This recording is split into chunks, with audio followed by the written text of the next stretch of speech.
Good afternoon, everyone. Welcome to Fritz Ascher Coming Back to Life. My name is Rachel Stern, and I'm the director and CEO of the Fritz Ascher Society for Persecuted, Ostracized, and Banned Art based in New York. We research, discuss, publish, and exhibit artists whose life and work were affected by the German Nazi regime between 1933 and 1945. Today, we're lucky to have with us two Fritz Ascher experts who have both curated exhibitions of his work. I'm pleased to introduce Karen Wilkin, who's a New York-based curator and critic. Educated at Barnard College and Columbia University, she's the author of monographs on Stuart Davis, David Smith, Anthony Caro, Isaac Wilkin, Kenneth Nolan, Helen Frankenthaler, Giorgio Morandi, George Braque, and Hans Hoffmann, and has organized exhibitions of their work internationally. She was a juror for the American Pavilion of the 2009 Venice Biennale and a contributing editor of the Stuart Davis and Hans Hoffmann paintings catalogs raisonné. The contributing editor for art for the Hudson Review and a regular contributor to the New Criterion and the Wall Street Journal, Ms. Wilkin teaches in the New York Studio School's MFA program and was the curator of the 2017 exhibition Beauty Strivings, Fritz Ascher Works on Paper, at the New York Studio School of Drawing, Painting, and Sculpture. And I'm equally pleased to introduce Elizabeth Berkowitz, who is an art historian currently serving as the executive director of the American Trust for the British Library. She holds a doctorate in art history from the Graduate Center CUNY, as well as an MA in modern art from Columbia University and a graduate certificate in museum studies from Tufts University. Elizabeth most recently served as the digital interpretation manager for the Fritz Ascher Society and previously was the Mellon ACLS Public Fellow and Outreach Program Manager at the Rockefeller Archive Center. As an art historian, Elizabeth emphasizes interdisciplinarity, and her academic areas of specialization are modern art and museum historiography, as well as European, British, and American 20th century painting. Elizabeth has been an educator in both university and museum settings, and her writings have appeared in both popular and print publications. She's also the curator of the current online exhibition, Fritz Ascher, Themes and Variations. Welcome, Karen and Elizabeth. So after Karen Wilkin will give a short introduction, and then she will discuss Fritz Ascher's work with Elizabeth Berkowitz. So welcome, Karen and Elizabeth, again. Thank you, Rachel. Very much, Rachel, for that very gracious and generous introduction. I hope that for many people here, Fritz Ascher won't need an introduction. Happily, he's beginning to be better known, but let's look at some works anyway.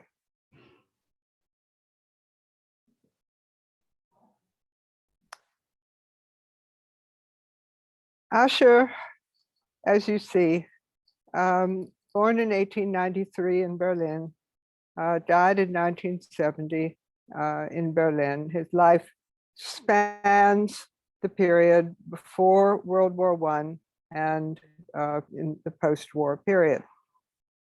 He had a very impressive beginning and a very interesting background. He was born into a prosperous middle-class family who had a very comfortable home. His father was a dental surgeon. There were 3 children. And the father had the 3 children converted to Protestantism, but their mother remained Jewish, which of course meant that technically they remained Jewish.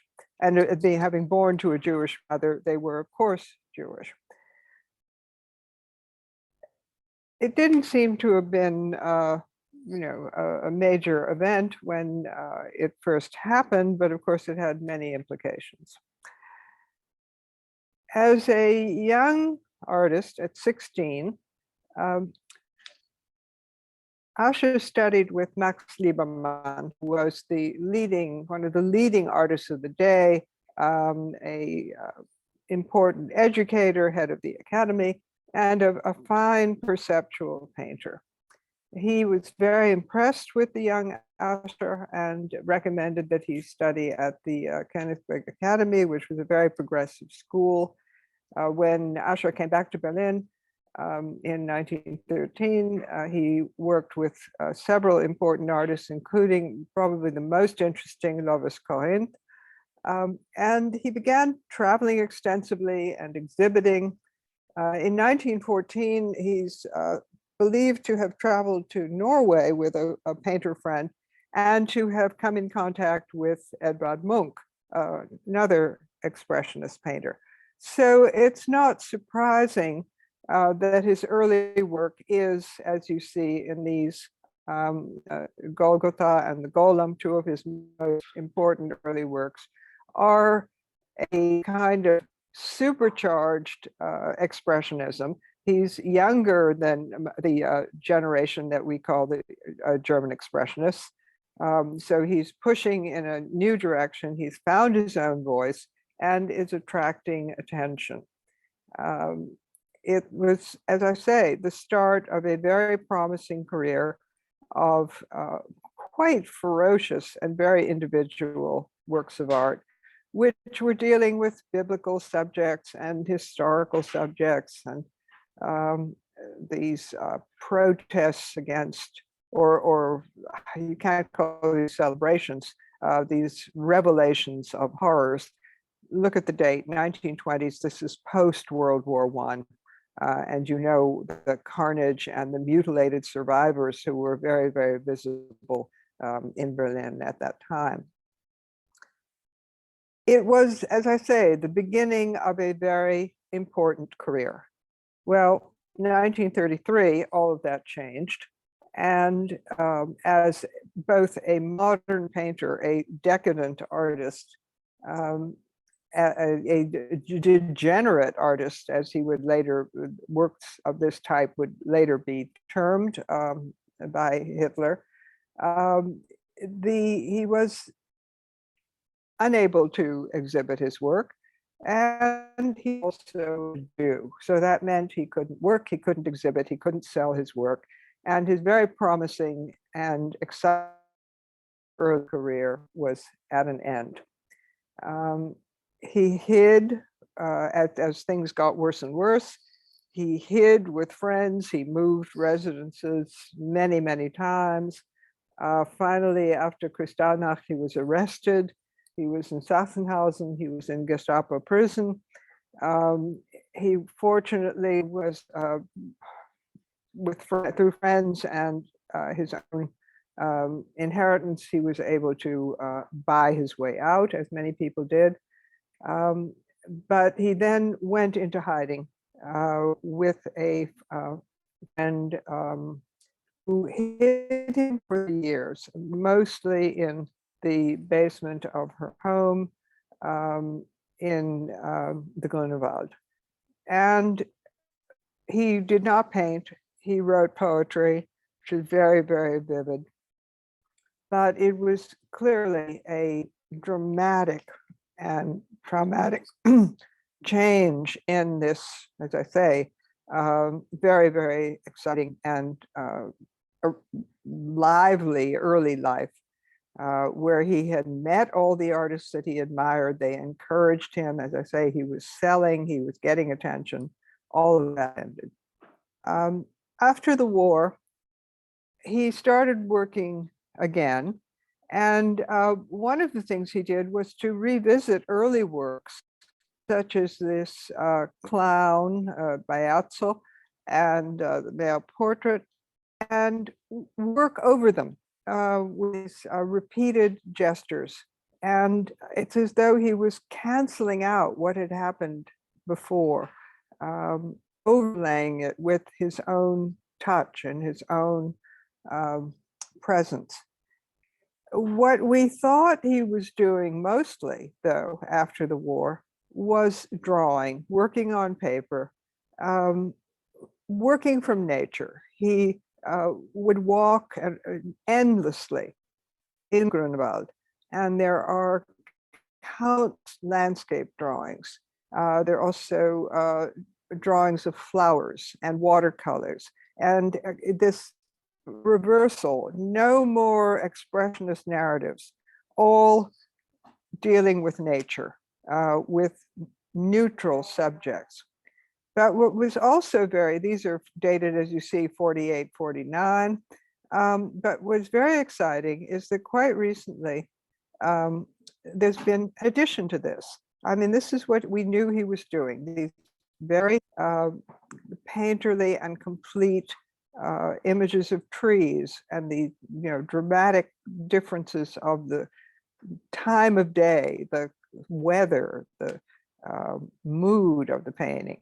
And then these many sunflower paintings, which have a similar range of intensity and mood. Some are very playful, some are as confrontational and gloomy as this. There are these individual trees, which are like portrait heads. It's as though the trees become surrogates for the figures in his earlier work. But then, even though we're very aware that all through the 50s, he's doing these marvelous, groups of figures, as it were, in the trees with this very, very sensitive response to changing qualities of light. And these are all done from memory. These are, he would immerse himself, he would look hard. These were done in the studio. He wasn't setting up and doing these in the outside. So this is evidence of this vivid imagination and memory. But then a whole group of heads and figures have turned up from exactly this early post-war period. And they are clearly very related to the images of the clown and the male head that I showed you. They could be self-portraits, although they're also probably from memory. Some of them seem to be of his friends and neighbors, people that, not that he was particularly friendly, but there were a few people that frequented the home of his benefactor. And they are very, very powerful and convincing. Again, these are not people sitting for him, but the same acute sensitivity to what he saw that we saw in the earlier work. So it's very exciting to discover that he wasn't just doing the trees and the sunflowers. There are many of these very provocative works on paper that are dealing with things other than trees and sunflowers. And it lasts a long time, and they remain very consistent. I mean, this is 55, this is 63, and they have many similar qualities. This idea of the subject filling the whole page, of staring back at you, confronting you. So I'm really interested in these new drawings, and I'm fascinated also that many are dated. So that helps straighten things out as well. Elizabeth, you're equally enthralled by these, as far as I know. I am, absolutely. And so, and I really look forward to us talking a little bit about, going a little bit more in depth, because I'm so excited that these portrait heads were discovered. It just kind of underscores that, the degree to which he was perhaps maybe looking for sort of surrogate human figures in nature, and then also still having a connection to the human form. So I hope we can discuss that a little bit. So first of all, we've got a very good, we got a good audience. Yes, yeah, very good examples. We have some very good examples. Yes. Well, so what I would like to do, first of all, thank you, Rachel, and also thank you, Karen, for this really rich introduction. As I said, I love Ascher's later landscapes and especially these newly discovered works. And I find the topic of how to categorize and think of these works in relation to Ascher's biography to be a topic that is endlessly challenging and generative. So what I figured I would do is start sort of framing our discussion a little bit, Karen, through two different takes on the connection between Ascher and the idea of inner emigration. And the link between Ascher and the phrase inner emigration is one that has been made by Eckhart Gillen in a forthcoming text related to the Fritz Ascher Society's Art and Migration project. Now, for those of you who aren't familiar with the phrase inner emigration, the phrase as used and defined by Gillen refers to an artistic cocoon into which the avant-gardes, under threat of Nazi persecution, retreated. He describes it as, quote, an introspective detachment from the world, end quote, as a form of shelter, and, quote, a partial blindness and seclusion from the reality of rising Nazi terror, end quote, end quote. It's a condition marked by, in some cases, a return to nature and natural subjects as a refuge, and ultimately a turning away from the human world. And this is obviously a question that we're going to talk about momentarily. But I wanted to bring up this phrase largely because I find it to be, as it's typically used in art history, the phrase inner emigration, I find its use to be incredibly problematic. And the designation inner emigration has often been used to retroactively justify or paper over biographical stickiness for many artists who lived, produced work, and in some cases thrived under National Socialism. There is a wish fulfillment aspect oftentimes to the use of the phrase inner emigration to describe an artist's practice. It's usually or sometimes the art historian or critic retroactively assigning this motivation of inward retreat as a gesture of coping and resistance to artists they admire, thereby smoothing over any questions of potential complicity with the Nazi artistic project. It's also a phrase that in its typical use prevents discussion of the complexity of what it meant to be an artist who may not have been under direct threat. For example, if an artist wasn't Jewish, as Ascher was, and at imminent risk of deportation if discovered, but other artists who weren't under this type of direct threat, but who needed to find a way to survive for the duration of the Second World War. And a great example of the problematic use of the term inner emigration is its application to the artist Otto Dix. And what I'm going to do just very briefly for those of you, if you want, just throwing up some links in the chat if you want to take a look at some Dix works as illustrations, as I just very briefly sort of explain what I'm referring to. The artist Otto Dix is typically associated with his World War I era expressionist works and the Der Krieg print series, his involvement with Berlin Dada, or his Neue Sachlichkeit portraiture. In 1937, his work was featured at the Degenerate Art Exhibition, so clearly the works from his most well-known phases were not in keeping with the preferred Nazi aesthetic. However, the story changes when we think about Dix's work from 33 to 45. This is the period which is typically branded his phase of inner emigration. At the outbreak of war, Dix and his family went to Lake Constance at the foot of the Alps, and then he proceeded for the duration of 33 to 45 to create numerous landscape paintings, mythological scenes, and some scenes featuring Christian biblical figures.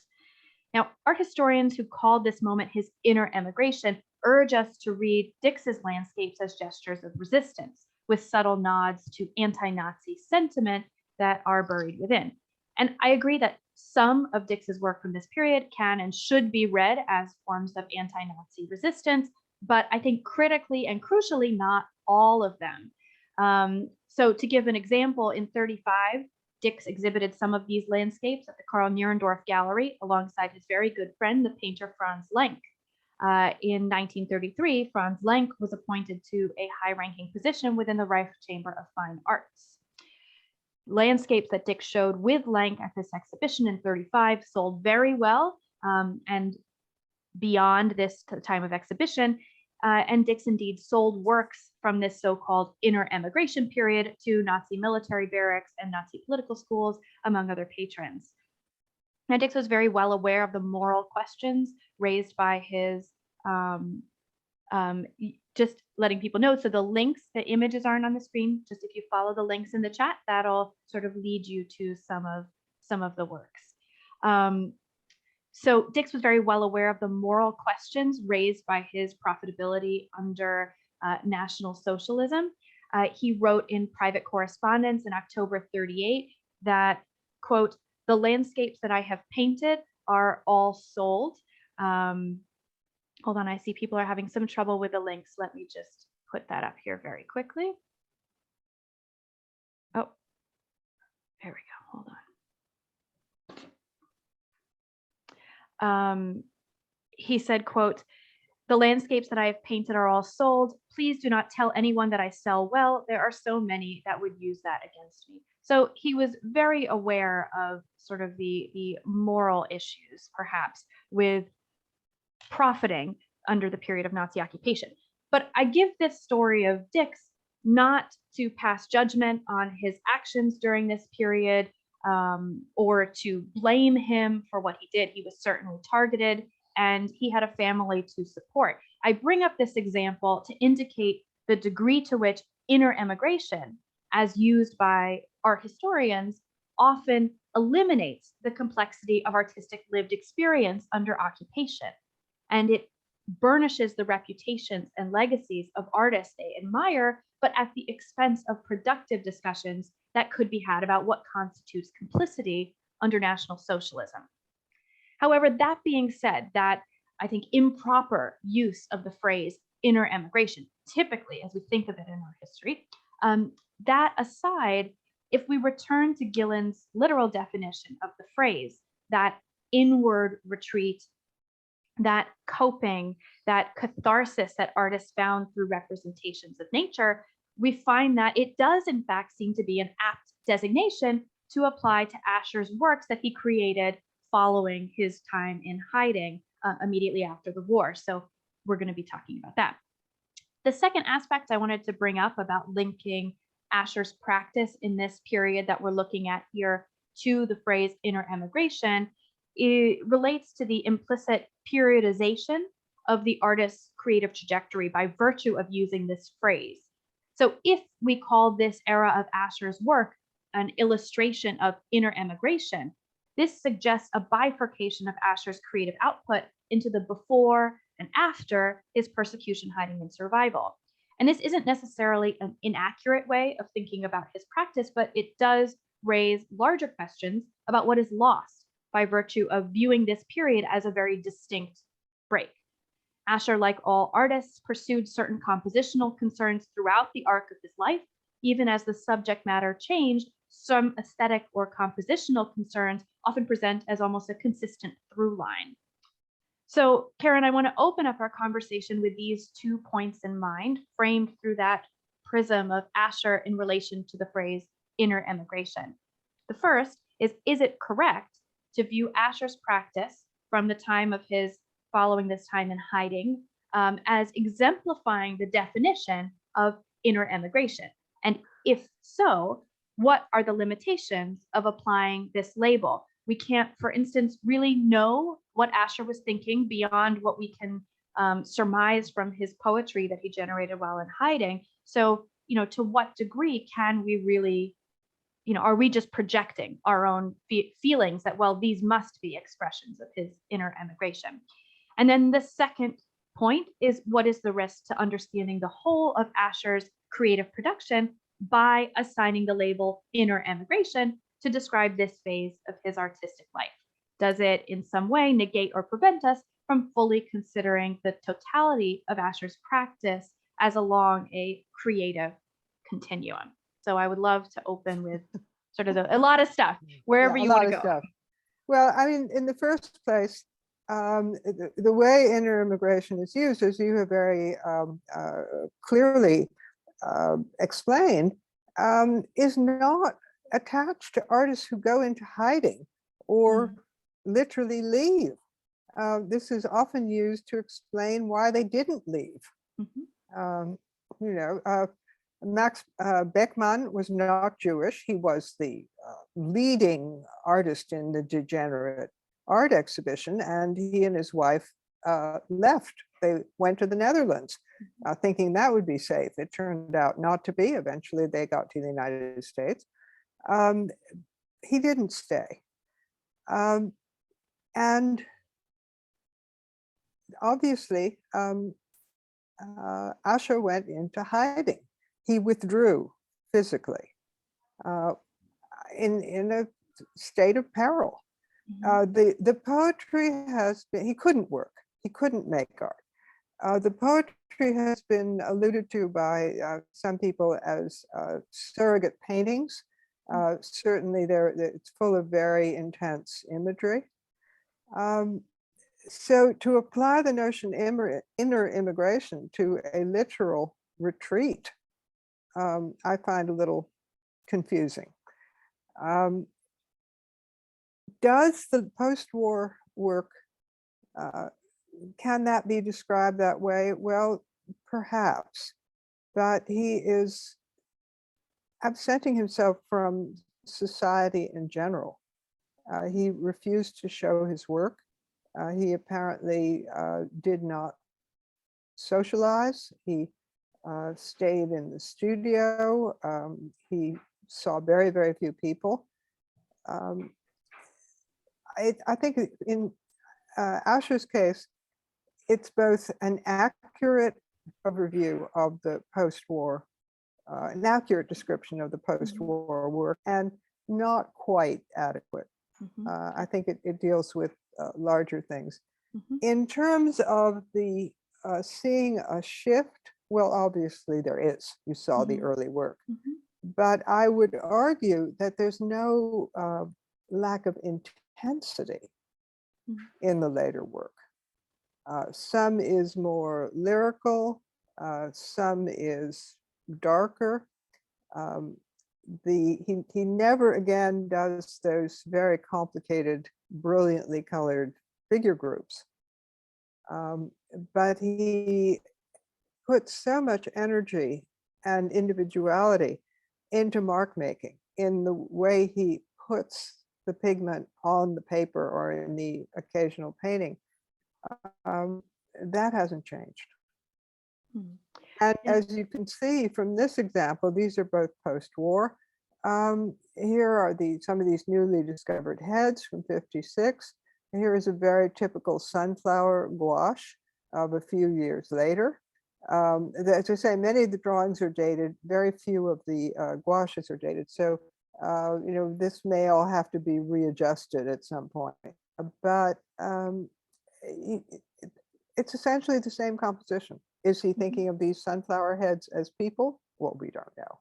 But he's certainly, they're touching in a way that is identical. And then you have something like this, with this very, very tender mother and child from the '60s and a sunflower from the '60s, where he is, look at these loose gestures, the very, very energetic strokes. They're made the same way. And that is another kind of continuity. It's the same hand. Yeah, I mean, and I love your juxtaposition of the figurative works and the more natural landscapes, because the parallel compositions are very apparent. And so real briefly, we have a comment in the chat that's talking about the origins of the term inner emigration. I do not know the origin date of the phrase. I would absolutely imagine that it was post-war art history, simply because it's a way to try to understand if anyone else wants to chime in with more information. But I would be surprised if it wasn't something that was reflective in the post-war to try to say sort of explain or justify perhaps the artists who stayed. But thinking about, Karen, your framing of it, where it's both a term that is accurate in the sense that he did withdraw, but also not complete in the sense that, what it was an inner withdrawal that was also accompanied by a physical withdrawal because he was in hiding. So the idea of inner emigration, as it's typically thought of as, the individual goes about their life to a certain degree, but inside they suffer and they react. That's, not a full picture of somebody who, in Ascher's case, was forced to physically as well as mentally withdraw. So I guess one could say that, there's a different category of perhaps trauma that is being expressed. But along those lines, thinking about the connection between these parallel compositions of this period, the sunflowers with the mother and child, do you view these as, he's starting to try to reconnect with society in some way, even if he physically couldn't, by virtue of sort of whatever was, the trauma that he was processing from his time in hiding, and the degree to which he wasn't really public as a public figure after the war. But could you read these attempts as seeing the artist trying to slowly regain some connection with humanity and with society? That's very hard to say. I mean, for one thing, there are so many more of the flower and tree and nature images, and they're so consistent. In for example, there 10 years between this ink drawing and this watercolor, and I don't have to do anything except put them side by side for you to see how consistent they are. His sense of the spikiness and the energy of things that grow, and the personality with which he endows these plants is really quite extraordinary. And there's a nervous energy to them, I feel, with yes, all of these. It's a very... Yeah, that's a good way of putting it. There's others that we'll see later on that are much more silent, much more still, but they do explode every now and again, and particularly in the 60s. But you have something like this, which is, again, it's done from memory. It's incredibly evocative of, as I said before, specific time, weather, season, you name it, and based on recollection. He certainly wasn't out there in the dark painting. But there's yeah, sorry, continue. I'm just going to say, in terms of, was he trying to reconnect? That's very interesting. These are not made in a way for anyone but himself. He resisted showing them. I mean, eventually he did. And of course, he had been an ambitious young artist who was getting his work out there. He was still the same person, but the world in which he was living had utterly changed, and he had been changed by that.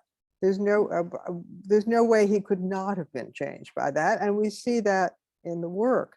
They feel to me very intimate and cathartic. He had to do them. They're done about making himself feel better as much as anything else. I can't prove this, right? But if you've looked at enough work and you've spent enough time with enough artists, I think you can speculate in this way.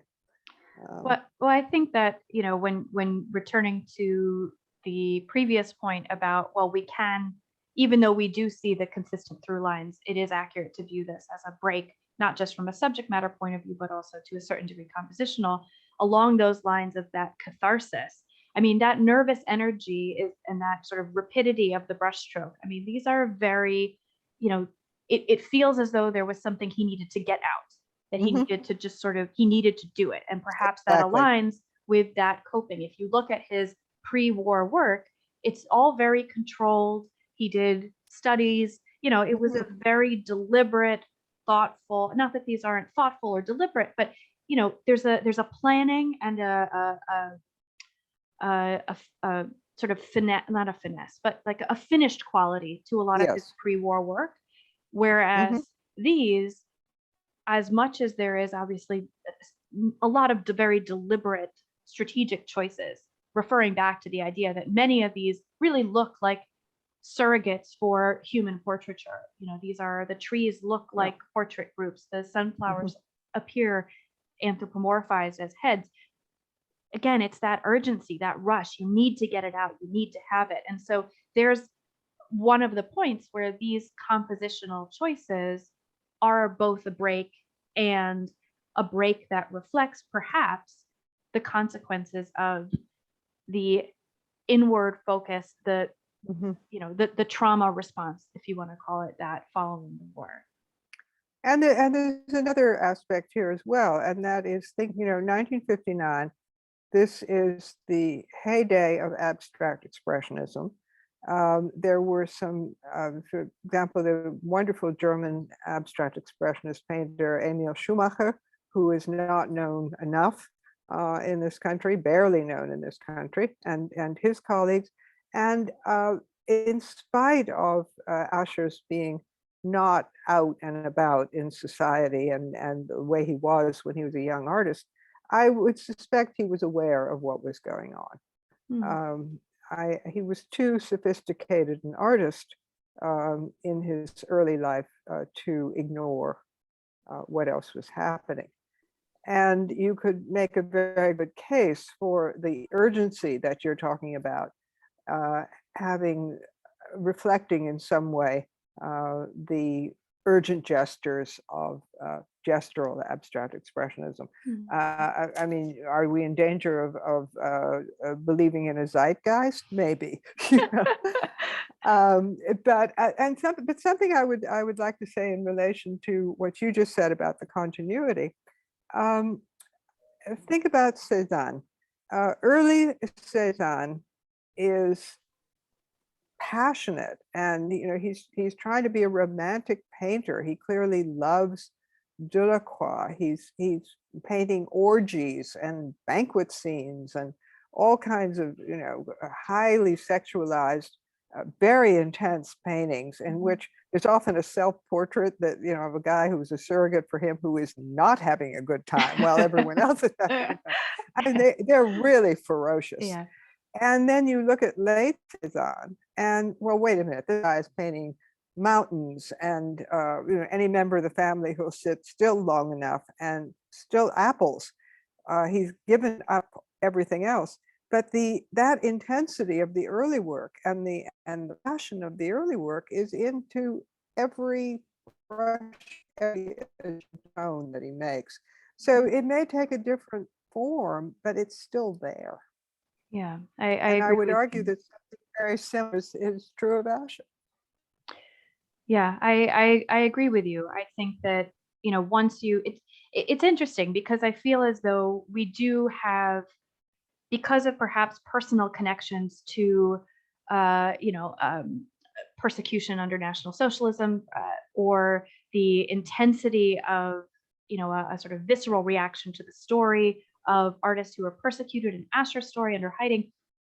I feel as though sometimes we emphasize those, we want to see the biographical details perhaps exemplified by the work in a way that sometimes cuts off conversation about those other through lines that we could see in terms of composition. And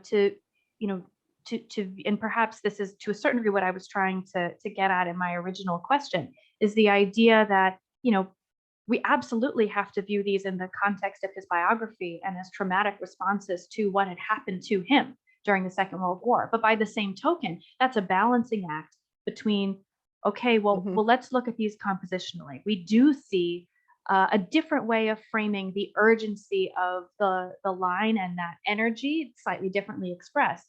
On the one hand, could that be that catharsis from the part of the artist working through psychological trauma?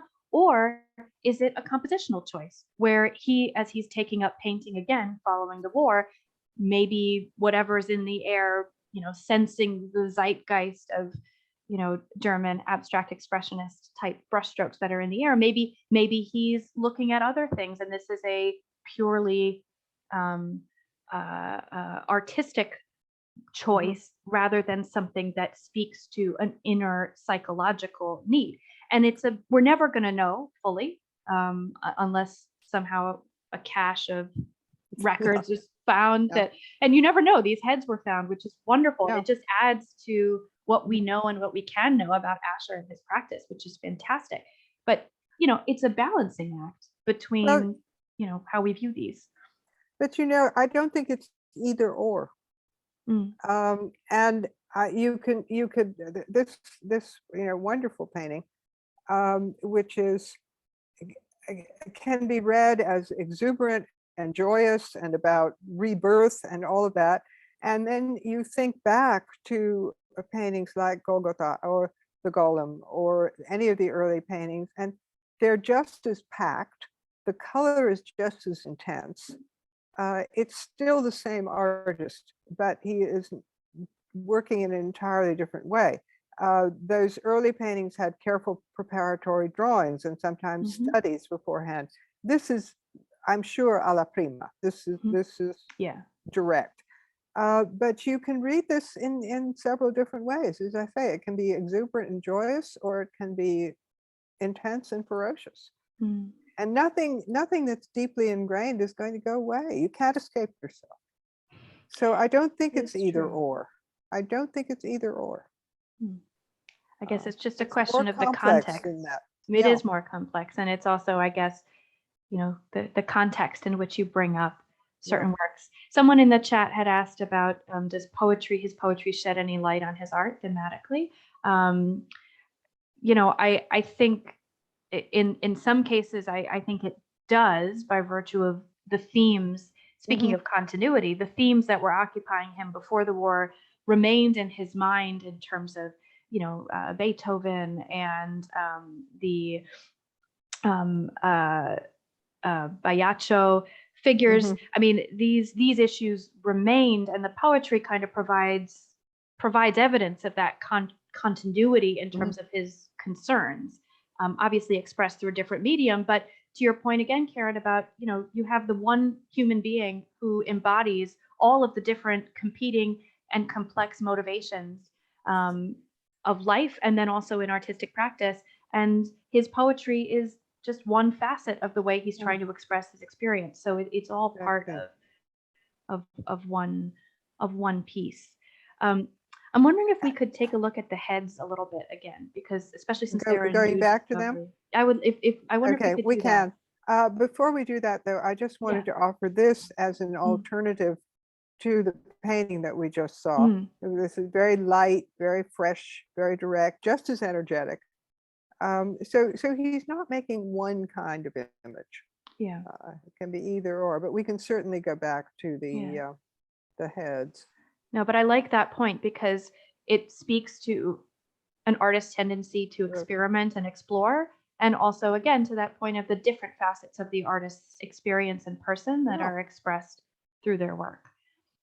I'm thinking of a brilliant African-American painter working now named Enrico Riley, who was recently interviewed and said, yes, my work, he works in many different ways.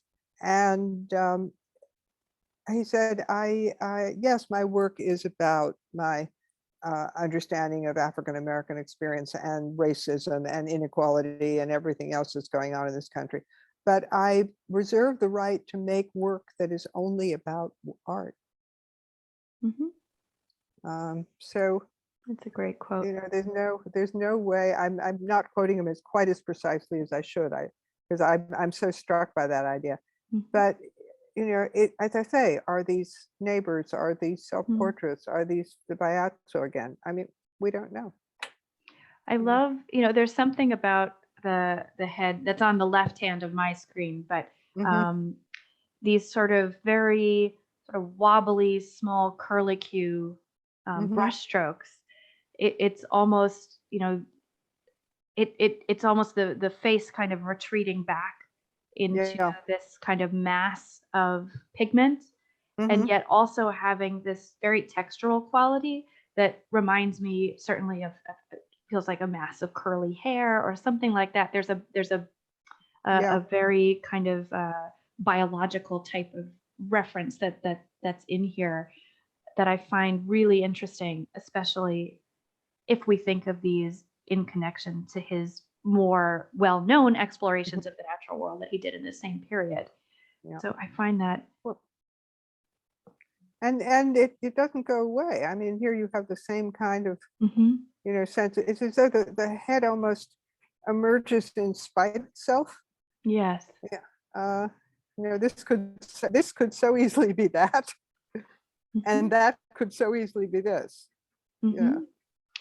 Yeah.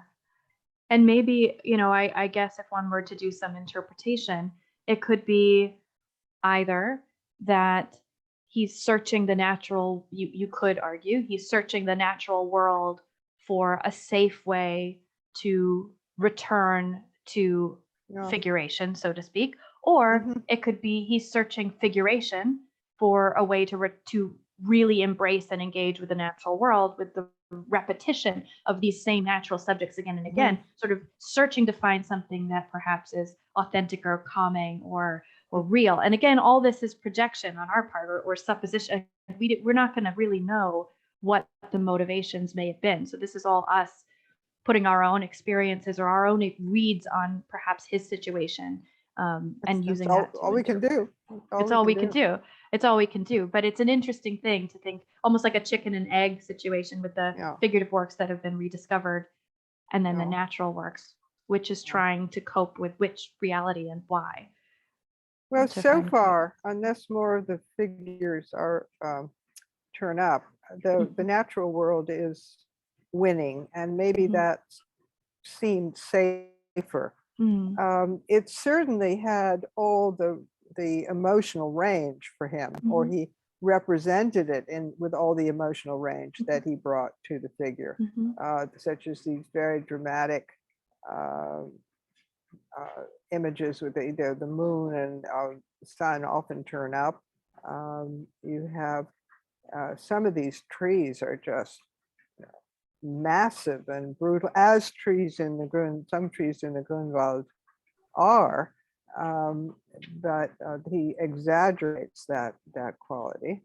But then I'm saying he can be as playful and as direct, and yes, if you have looked at a lot of German expressionist art, as you and I have, and if we got this as an unknown on a quiz, we would, I doubt that we'd come up with Ascher. We might not come up with 63, but we'd come up with German post-war, I think. It's something about it that feels like that.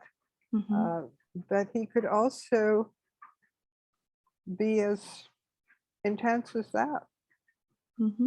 So, he, and they're extremely accomplished. I mean, he was a highly skilled, very talented painter at the beginning of his career, and he remained highly skilled, enormously talented painter. Absolutely. Absolutely. Well, it's interesting, would you mind actually going back to the moon and sun? Not at all. I haven't really thought of this before, but I was struck when you were describing Cézanne as someone who inserted his surrogate in his early works, and thinking about various anthropomorphizing of the natural world that I do think, I agree with you, that Fritz Ascher does, especially with his trees and the sunflowers.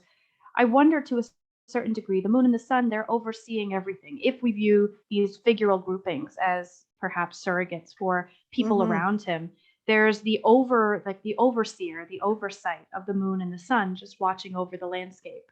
And I wonder if there isn't an argument that could be made that this is Ascher's surrogate to a certain degree. He is observing the world from a detached perspective. Yeah. And he repeats this motif again and again and again, and in different forms, in all different ways. And, I do kind of wonder, it's someone who's trying to make sense of the world as he then finds it when he emerges, that very different world, as you framed it, a very different world from the world that he had left, not only at the start of his time on the run, but the art world, his professional career, his entire life that was sort of set on a track of success that was no longer, but this observer just kind of peacefully watching over, trying to make sense of the surroundings. Yeah, that's a wonderful interpretation of these, because as you say, he does it over and over again. He's just to move ahead with some of these images. Where'd my cursor go?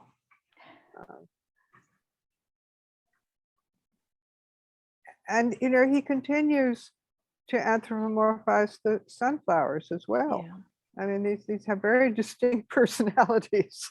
This crowd that's confronting us, this rather scatty individual. Mm-hmm. The trees that take part in this kind of transformation. And there, of course, is there's the sun again. Mm-hmm. Watching over everything. Watching over everything. And the color is knitting it all together in this wonderful way. Mm-hmm.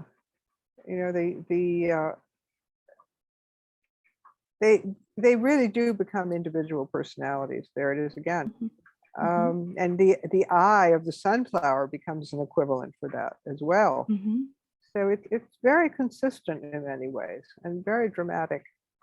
And of course, I originally thought, oh, this is mislabeled, it's trees. But the more I looked at it, the more I realized, no, the way these are branching out of, and this explosive radiance. I mean, there's often a great deal of optimism in these. Yes, there's joy. I was going to say there is a joy that's coming out with the color choices, and it's almost that, the darkness and shadow of these very dark outlines, but then that color explosion that's around it. It's that, it does support the psychological readings that one might want to put onto these. As does something like this. Mm-hmm. And these are all 60s. These are all quite late. And then we have this wonderful painting, which is the last dated painting, which is 68. And, these are powerful trees. They're almost like protecting the space. It's a different mood, I would say, than some of those isolated trees we looked at. So again, we're speculating. This may be about all kinds of other things, but it does provoke a lot of different readings, and that's partly why the work is so interesting. Yeah, I agree, and I think it's, on the one hand, the lack of information that we will always have with regard to Ascher and his practice and his thought process will, always be a sort of sadness in the sense that we won't have that insight. But on the other side, as you've said earlier in this discussion, we do get a lot of information from these works themselves, and we see them all together as you've shown us in this arc. And you can paint a portrait certainly through what we are seeing, in tandem with what we do know about Ascher and his biography. So, and I like the idea that if we do think of this work, his last known work in terms of dating, it is very different. And in some ways, it's almost more naturalistic than the works that we've seen before, which I find very, very interesting. And I obviously don't have an explanation for that, but it's an interesting shift that you can observe, that all of a sudden, now we're starting to get far more naturalistic portraits of trees. This is a much more controlled image. And benign. Yes. Just, more illustrative, I think, in a way, rather than interpretive in the same way that the previous ones were. I'm shy of the word illustration in relation to paintings, but I know what you mean. Anyway. Yeah. Rachel looks like she wants to say something. Yes.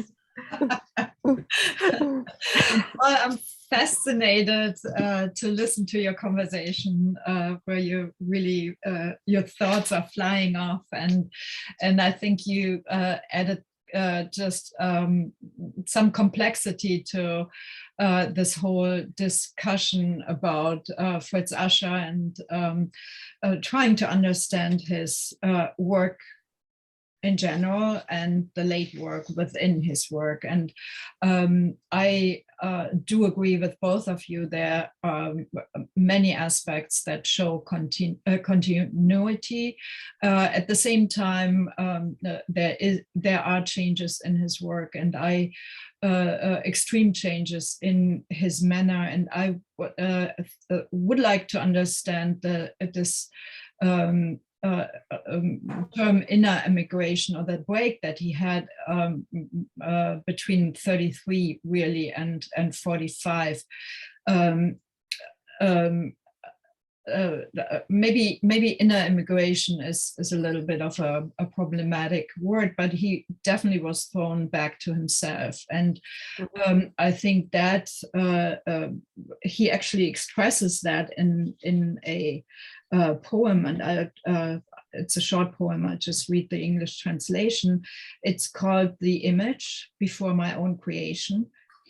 So I crouched in heavy silence, enchanted, bewildered, before my very self, and listened to a distant I. And, you know, that expresses in my eyes his being thrown back to himself. And I think he continues after 45 in his work by, as Karen said, just making art. And nature was where he lived. Nature was all around him, and he took it in hour-long walks, and it just presented itself to him. At the same time, I think it very much tuned into his needs to be more spontaneous. And you can see him in some of the paintings, and I was looking for that in your presentation, Karen. In some of his paintings, you can see how he turned the canvases around. So you have the running paint in going in all directions, and there you can see, like, he started the painting, he came back to it, saw something different, and then turned it and kept working on it. And I know from interviews of people who were with him when he worked that he was walking back and forth, and, you know, like really in a trance, just completely immersed in creating art. And I think that's an aspect that should probably overrule any other. No, you're absolutely right. I mean, he's not depicting. No. He is making images that are based on his experience, his memory.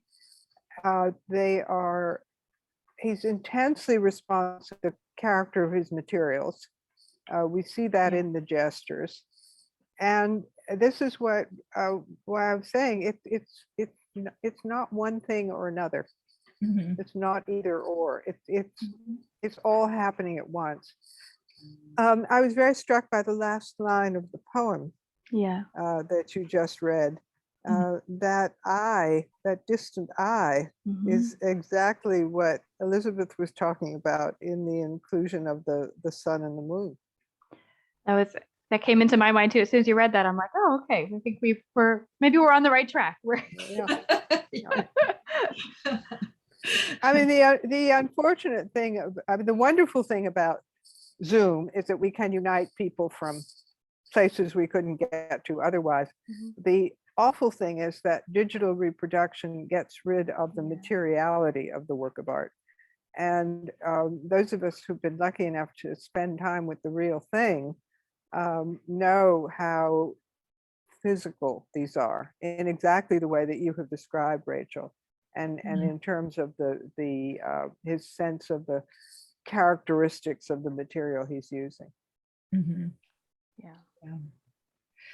Thank you so much. This hour flew by so quickly, and I think, you know, I myself, who has seen many of Fritz Ascher's work, have so many new thoughts now as I look at his work, and especially at the new work that we just discovered. Thank you so much for your discussion, for your thoughts, and for the layer of complexity that you added to our understanding of Fritz Ascher's work. It doesn't get easier, it gets more complex and more, which is great. It's great. That's I'm sure I'm sure Fritz Ascher would like that too. So thank you. Thank you so much. Thank you for those who attended. We recorded the event, and we'll send you the link to the recordings. And I hope you all stay well, stay tuned, and see you soon again. Be well. Thank you. Bye. Bye. Bye-bye.